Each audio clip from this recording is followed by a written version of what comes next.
Hai, balik lagi ke channel YouTube aku. Di sini kita akan membahas tentang perkembangan dan pertumbuhan pada tumbuhan. Kira-kira apa ya pertumbuhan? Coba kita lihat. Pertumbuhan adalah pertambahan substansi sel secara irreversibel atau tidak dapat kembali ke keadaan semula. Substansi di sini maksudnya jumlah, massa, dan juga volume sel. Kira-kira alat ukur pertumbuhan apa ya teman-teman? Nah, iya, betul, auksonometer.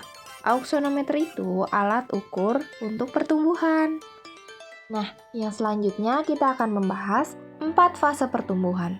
Kira-kira apa saja ya teman-teman? Yang pertama, ada fase lag. Yang kedua, fase logaritmik.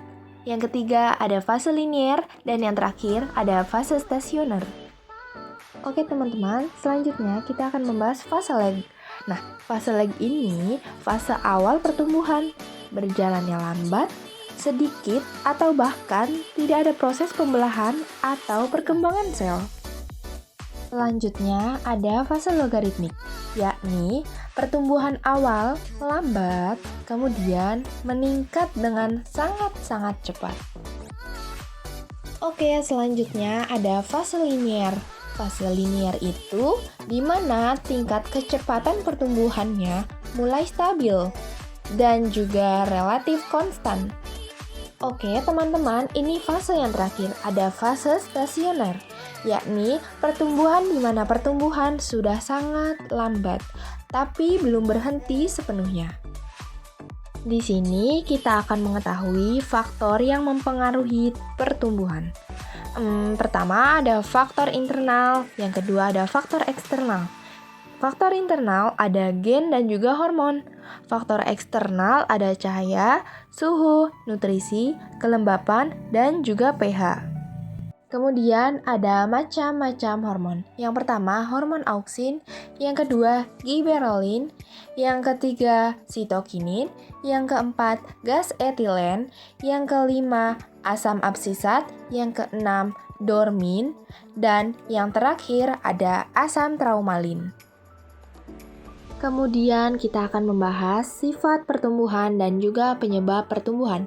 Yang pertama ada sifat pertumbuhan. Ada dua, yaitu irreversibel dan kuantitatif.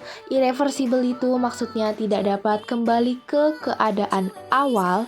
Kuantitatif itu maksudnya dapat dihitung. Sementara itu penyebab pertumbuhan itu ada 3.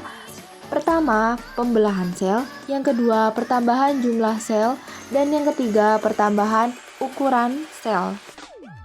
Nah, di sini teman-teman bisa melihat grafik dari pertumbuhan. Nah, kita slide selanjutnya ya. Ini dia grafiknya teman-teman. Oke teman-teman, di sini ada rangkuman pertumbuhan. Kalian boleh screenshot ataupun kalian catat di buku tulis. Kemudian kita bisa lanjut ke materi selanjutnya. Yang kedua, kita akan membahas tentang perkembangan. Kira-kira apa itu perkembangan? Pengertian perkembangan itu sendiri adalah proses menuju kedewasaan atau pematangan fungsi organ. Selanjutnya, sifat perkembangan. Kira-kira apa itu sifat perkembangan? Yang pertama, ada reversibel. Yang kedua, kualitatif. Reversibel itu maksudnya dapat kembali ke keadaan awal atau semula.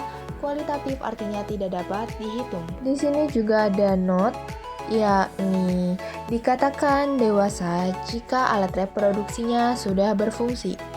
Oh iya teman-teman, sifat perkembangan dan pertumbuhan itu saling berkebalikan ya, atau bisa dikatakan lawan katanya. Dalam perkembangan ada perkecambahan. Nah, perkecambahan itu gabungan dari pertumbuhan dan perkembangan. Perkecambahan juga berakhirnya masa dormansi biji. Masa dormansi biji itu masa inaktif dari biji. Ini ada gambar dari perkecambahan. Silahkan diamati ya teman-teman. Ini materi terakhir kita, yaitu proses perkecambahan. Nah, dalam proses perkecambahan ini dibagi menjadi dua. Yang pertama ada epigel dan yang kedua ada hipogel. Epigel itu kotiledonnya berada di bawah tanah. Kalau hipogel itu kotiledonnya berada di atas tanah. Kemudian contoh dari epigel itu ada kacang hijau, ada kacang merah, dan juga yang lain-lainnya. Sementara itu hipogel itu contohnya ada jagung, kacang kapri, dan lain-lainnya. Tak terasa kita sudah sampai di akhir video. Saya ucapkan terima kasih. Jangan lupa untuk like, comment, and subscribe. Dadah semuanya. Assalamualaikum.